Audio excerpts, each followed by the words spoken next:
मैं अपनी पार्टी शिवसेना की ओर से इस बिल का समर्थन करने के लिए खड़ा हुआ हूँ यहाँ पर। ये बिल को यहाँ पर सिर्फ पॉलिटिसाइज करने का काम यहाँ पर कुछ लोग कर रहे हैं, जाति का नाम, धर्म का नाम लेकर इस बिल का विरोध यहाँ पर कर रहे हैं। मुझे लगता है कि यहाँ पर I think shame on you all people. क्या इस देश में इस देश में एक ही कानून चलेगा? आपको अलग कानून क्यों चाहिए? यहाँ पर इस बिल को लाने का मकसद एक ही है, ट्रांसपेरेंसी और अकाउंटेबिलिटी। मुझे लगता है कि जिस तरीके से इन्होंने पूरे देश में संविधान के नाम पर भ्रम फैलाने का काम किया, फिर से आज इस बिल के नाम पर जो है भ्रम फैलाने का काम ये ऑपोजिशन पार्टीज यहाँ पर कर रहे हैं। यहाँ पर जो बहुत सभी लोग सेक्युलरिज्म के बारे में बात कर रहे हैं यहाँ पर, मुझे लगता है कि मैं इनको याद दिलाना चाहूंगा कि इनकी जब सरकार थी तभी महाराष्ट्र के मंदिरों पर शिरडी हो, महालक्ष्मी हो, कोल्हापुर का महालक्ष्मी हो, तुलजापुर हो, वहां पर एडमिनिस्ट्रेटर बिठाने का काम भी इन्होंने किया था। तभी इनको पता नहीं, इनको याद नहीं आया, तभी इनको सेक्युलरिज्म याद नहीं आया, तभी इनको फेडरलिज्म याद नहीं आया। लेकिन आज इस देश में जब एक कानून से ये देश चलेगा तो अलग कानून की जरूरत यहाँ पर क्यों है? यहाँ पर जुडिशरी पे, यहाँ पर कोर्ट पर इनको विश्वास नहीं है। मैं यहाँ पर इन लोगों को यह भी याद दिलाना चाहूंगा, इस बिल में महिलाओं को, मुस्लिम महिलाओं का रिप्रेजेंटेशन भी यहाँ पर देने का काम सरकार ने किया है। मैं इनको 1986 में लेके जाना चाहूंगा कि जब शाहबानो को इस सदन ने न्याय देने का काम किया, उस न्याय को छीनने का काम, मुस्लिम महिलाओं को पीछे ढकेलने का काम भी इन्होंने किया, इन्हीं कांग्रेस ने किया। और आज ये यहाँ पर बात कर रहे हैं कि कलेक्टर को पूरी अथॉरिटी यहाँ पर दी जाएगी। मुझे लगता है कि ये देश जो है एक कानून पे चलता है। यहाँ पर इस देश में अलग अलग, जब भी 370 हटाया गया कश्मीर से तभी भी इन्होंने विरोध किया, जब भी 3 तलाक हटाया गया तभी भी इन्होंने विरोध किया, और आज फिर से जो है यहाँ पर विरोध करने का काम कुछ इन्होंने, सर खत्म कर रहा हूँ, चुनिंदा लोग यहाँ पर कर रहे हैं। मुझे नहीं लगता है आज इस बिल को लाने की जरूरत क्यों थी। एक तो ये जो वक्फ है वो 3rd लार्जेस्ट लैंड होल्डर है पूरे देश में। वक्फ के जमीन को लेकर 85,000 से ज्यादा, 85,000 से ज्यादा मुकदमे चल रहे हैं सर, और 165 से ज्यादा मुकदमे सुप्रीम कोर्ट और हाई कोर्ट में है, और पूरे हाई कोर्ट में। मुझे लगता है कि इन सभी को वक्फ पे कुछ अच्छा डेवलपमेंट हो, अच्छे स्कूल्स बने, कॉलेज बने, अस्पताल बने, ये इनको नहीं चाहिए।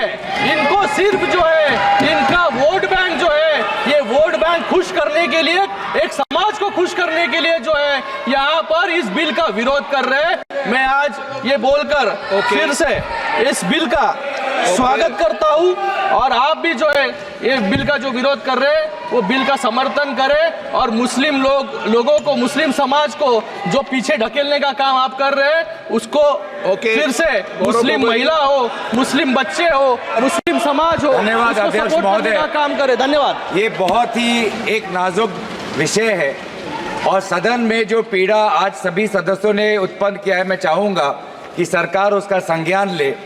जो संविधान के आधार है 15, 25, 26, 30, 29, उसका संज्ञान ले।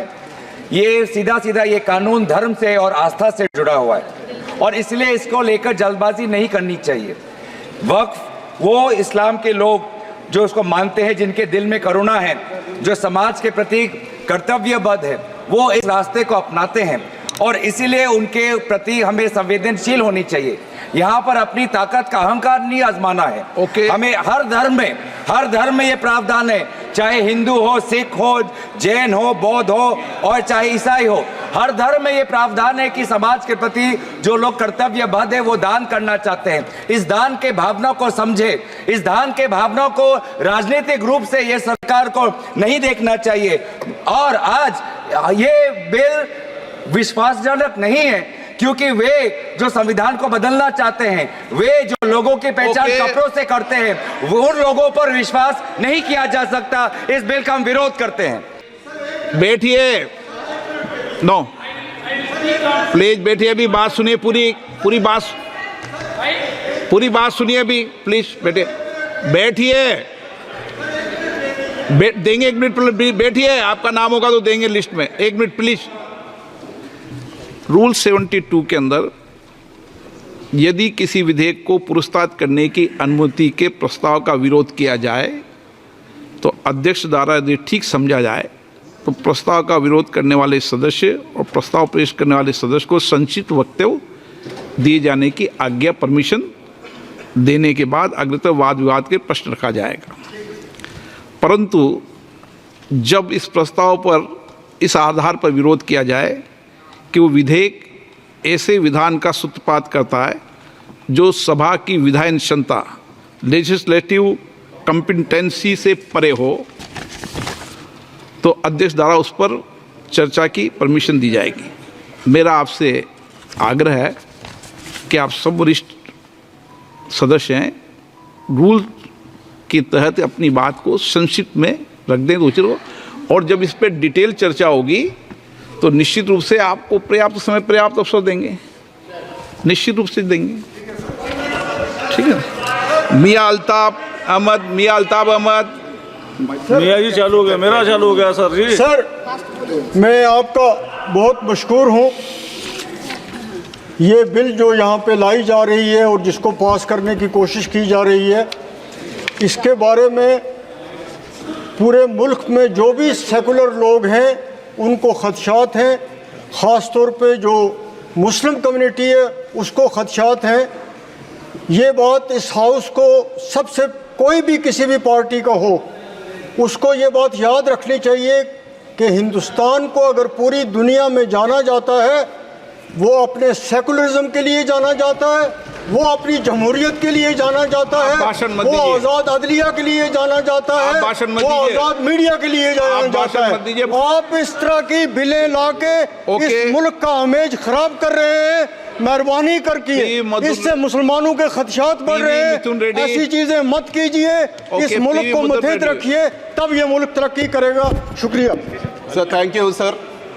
Sir, we raised to oppose the introduction of this bill.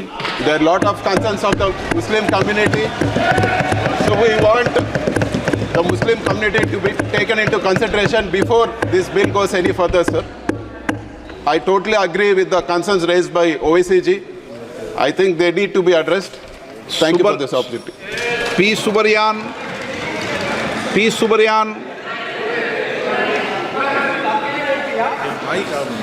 Speaker sir, இந்திய கம்யூனிஸ்ட் கட்சியின் சார்பில் இந்த பில்லை நான் முழுமையாக வலிமையோடு எதிர்க்கிறேன். இது அரசியல் சட்டத்திற்கு விரோதமானது. நான் தங்களை பணிவோடு கேட்டுக்கொள்ள விரும்புவது, இயற்றப்படுகிற சட்டம் அரசியல் சட்டத்திற்கு விரோதமானதாக இல்லாமல் பார்த்து கொள்ளுகிற கடமையும் தங்களுக்கு உண்டு. எனவே இது அரசியல் சட்ட அடிப்படையில் செல்லத்தக்கதல்ல என்பது தெளிவாக தெரிந்ததற்கு பின்னரும் இதை அறிமுகப்படுத்துகிறார்கள் என்றால் இவர்கள் ஜனநாயக அரசியல் அமைப்பை வழிநடத்துவதற்குரிய தகுதியை இழந்து விட்டார்கள் என்பது தெளிவாக தெரிகிறது. என அது மட்டுமல்ல, குறிப்பாக குறிவைத்து இஸ்லாமியர்களை தாக்குகிற போக்குத்தான் இது. தேசிய விடுதலை இயக்கத்தில் மதிப்பற்ற அதிக உயிர்களை பலி கொடுத்தவர்கள் இஸ்லாமியர்கள் தான். அந்த இஸ்லாமியர்களை தேசிய விடுதலை இயக்கத்தில் பங்கு பெறாதவர்கள் குறிவைத்து வேட்டையாடுவது. धन्यवाद अध्यक्ष जी। मैं श्रीकांत शिंदे। धन्यवाद अध्यक्ष महोदय।